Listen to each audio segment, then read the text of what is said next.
یہ جو ان کے دور طالب علمی کے اسفار ہیں یہ بڑے حسین ہیں جی، اور یہ ٹرانزٹری پیریڈ بھی ہے امام غزالی علیہ رحمہ کی قلب کی کیفیت کا بھی جی، اور ظاہر ہے آپ کے جو جسمانی کیفیات تھیں جس کے اندر جو ہے آپ منتقل ہوتے رہے مختلف علاقوں میں، لیکن فائنلی وہی بات ہے ڈیسٹینیشن پہ جو پہنچے۔ پہلے ان اسفار پہ بات کرتے ہیں۔ دیکھیے ابھی آپ پوچھ رہے تھے امام غزالی کو اللہ نے کیوں بھیجا۔ امام غزالی کو اللہ نے اس لیے بھیجا کہ عشق کو عقل سے منوا کے آؤ۔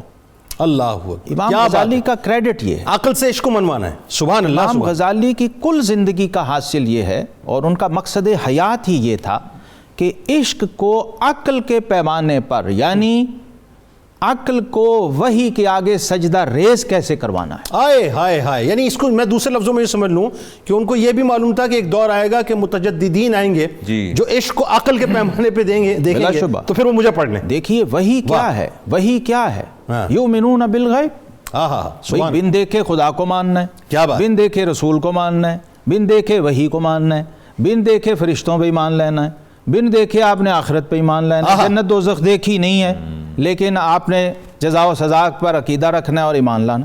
تو گویا بن دیکھے یہ سارے سسٹم اور نظام کو یوں ماننا ہے کہ جیسے کوئی دیکھ کے بھی نہ مانے۔ بھائی کیا بات ہے، یعنی غیب کو شہود بنانا ہے، کیا بات، غیب کو شہود بنانا، کیا بات۔ سو امام غزالی اس لیے آئے تھے کہ اس غیب کو شہود بنا کے دکھائیے عقلی طور پر، وحی کو، شریعت کو، طریقت کو، روحانیت کو، معرفت کو، تعلق باللہ کو، جو سارا انویزیبل سسٹم ہے اس کو آپ عقل کے پیمانے پر اور لاجیکلی ثابت کیجئے اور ویزیبل کر دیں۔ اس کے لیے غزالی چاہیے۔ سیدنا علی المرتضیٰ شیر خدا رضی اللہ تعالیٰ عنہ فرماتے ہیں لو کشف الغطاء مزددت یقینا، فرماتے ہیں ہمارے آقا کریم علیہ السلام نے ہمارا تعلق باللہ ایسا بنا دیا اور توحید ایسی سمجھا دی ہے کہ رب کریم خود بھی سارے حجاب اٹھا کے سامنے آ جائے تو ہمارے ایمان میں ایک رتی بھر اضافہ نہیں ہوگا۔ یعنی اس حد تک ایمان کا پیمانہ اتنا لبریز اللہ اس میں کوئی گنجائش نہ رہے، یعنی مکمل مصفہ مجلہ کر اس کے لیے جنید صاحب یہ ساری تیاری چاہیے تھی۔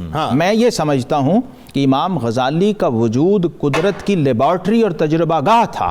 سبحان اللہ۔ اسفار پہ آئیے، اسفار اور یہ سارے اسفار جو طے ہو رہے تھے یہ اس کی تیاری ہو رہی تھی۔ غزالی کو باطنی طور پہ، روحانی طور پہ، فکری اور ذہنی طور پہ تیار کیا جا رہا تھا کہ صاحب امت رسول اللہ صلی اللہ علیہ وسلم اگر خود اپنی امت میں سے کسی ایک عالم کو، اسکالر کو، محقق کو منتخب کرنا چاہیں تو وہ غزالی ہو۔ اللہ تو آپ نے عالم معراج پہ موسیٰ علیہ السلام کی کیا فرمائش پر امام غزالی کو پیش کیا تھا، انہیں کو پیش کیا تھا دلیل کے طور پہ۔ تو وہ تیاری ان اسفار کے دوران ہوئی۔ امام الحرمین جیسے اساتذہ سے آپ نے پڑھا اور آپ نے عرب و عجم کے اساتذہ سے اور شیوخ سے پڑھا۔ پورے عالم اسلام میں جہاں کہیں کوئی علمی مرکز تھا، آپ طوس سے لے کر نیشا پور اور بغداد شریف اور حجاز مقدس تک گئے، اور جدید علوم بھی۔ اور یہ بھی میں عرض کر دوں، ابھی ہم بات کر رہے تھے، اس زمانے کی سائنس فلسفہ ہی تھا۔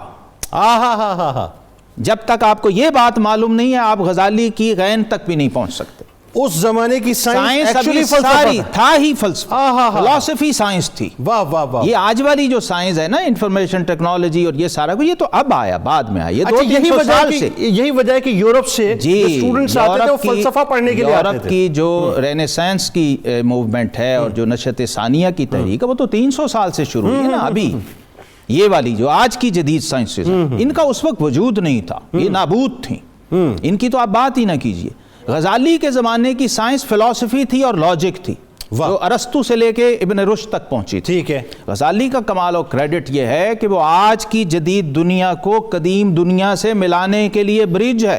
اگر غزالی بیچ میں سے نکل جائے تو آپ کا اپنے ماضی سے ہر علمی رابطہ ٹوٹ جاتا ہے۔